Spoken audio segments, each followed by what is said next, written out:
Alright, so files trim final new lines. When enabled, we'll trim all new lines after the final new line at the end of the file when saving it. So let me show you what this looks like.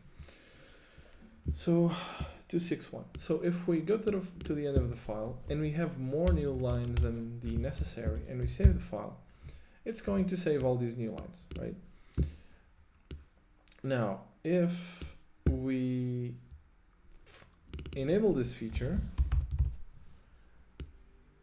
and we have more new lines, the first thing to notice is that I have autosave enabled, so the file will be automatically saved, but it does not trigger the trimming of the new lines.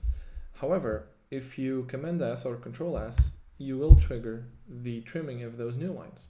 And this is what the setting does. I actually find this to be very, very useful.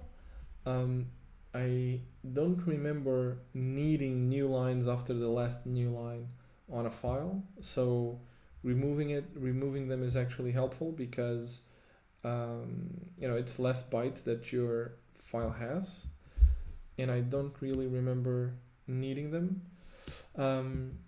So yeah, I'm gonna leave this setting enabled. It's a cool setting.